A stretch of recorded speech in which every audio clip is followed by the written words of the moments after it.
Hi, I'm Mallory, a practitioner of classical Chinese medicine, and in this video, I'm going to share with you 5 reasons why you want to include Chinese medicine in your fertility journey.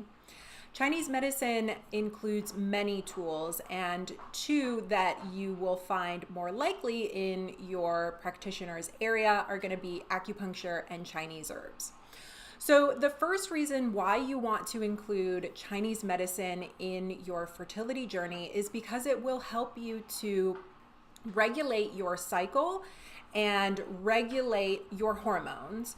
So yes, you can get pregnant with an irregular cycle. However, your chances increase when your cycle is regular. So a regular cycle consists of a length of 28 to 32 days. So every 28 to 32 days, you have your menstrual cycle. And then after the menstruation occurs, around day 14, give or take several days, you ovulate. And so with Chinese medicine, we want to help support not only the length of your cycle, but also increasing ovulation as well.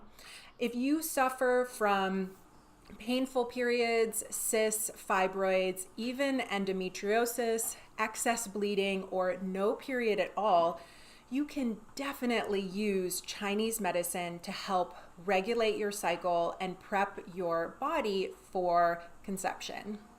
The second reason why you're going to want to include Chinese medicine in your fertility journey is because it offers a complete system of care. So you'll want to look for a practitioner that practices acupuncture, Chinese herbs, but also can educate you on dietary adjustments or additions, which does include supplements, as well as any lifestyle suggestions. This differs from Western medicine because they have one pathology and then one standard of treatment. And that standard of treatment can include the pill, hormone therapy, surgery, or other types of contraceptive use. I want to remind you that these types of treatments are not going to resolve your concern if it is related to an irregular cycle or, let's say, some sort of dietary or lifestyle adjustment that needs to be made. Chinese medicine, on the other hand, is going to see you as an individual. Your practitioner will see your concerns and your signs and symptoms as yours.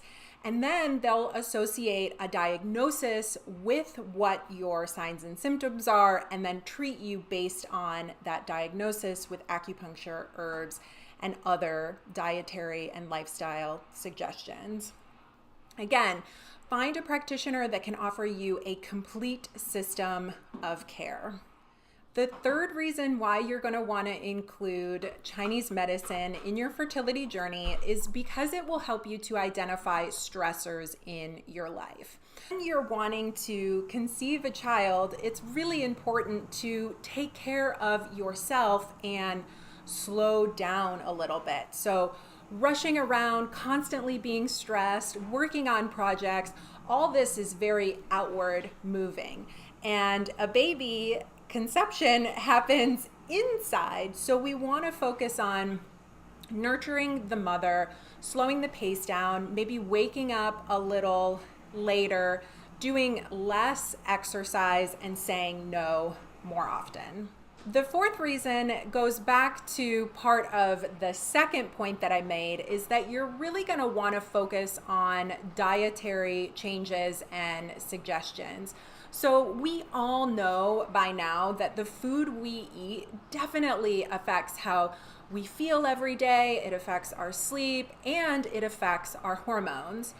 Most practitioners, whether in Western or Eastern medicine, are going to recommend that you eat a diet full of whole organic foods, grass-fed meats, lots of colorful vegetables, and to drink plenty of water to watch the caffeine and alcohol. Now, with dietary therapy, you'll find in Western medicine too that they're going to say, oh, you're trying to get pregnant? Well, here, take all these supplements. And that is going to include a prenatal, sometimes fish oil, and even some microgreens. But what if you don't need all that? What if you already are really healthy? So why overwhelm the body with more supplements and nutrition that it simply doesn't need because it's getting it elsewhere? Most Western doctors and Eastern practitioners should be recommending to you to get hormone tests so that you can see the levels of your hormones and how they're performing now, as well as a complete blood panel. And that'll give information on how your organs are functioning, but also your nutrition levels, which then can determine if you need to be taking any more supplements or removing something entirely from your diet. The fifth and final reason to include Chinese medicine in your fertility journey is because it's going to give you an opportunity to check yourself and your relationship with the desire to conceive and have a child. So sometimes we want something so bad, we could squeeze it so tight that it literally slips through our fingers. And that sort of desire and need is really also going to stress the body and disrupt the hormones. Acupuncture alone is great for calming the mind, calming the nervous system, and regaining homeostasis. Look to develop a different relationship with your desire to have a child. Wouldn't it be so much more fun knowing that you've conceived a child out of joy and love rather than one out of tension, stress, and extreme desire? I would say so, and it's something that I recommend to my patients as well, to just have fun and enjoy the conception process. My name is Mallory. Thank you so much for watching. I hope that you found this video useful. If so, drop me a comment down below, like this video, subscribe, and I will see you in 2 weeks. And as always, stay curious.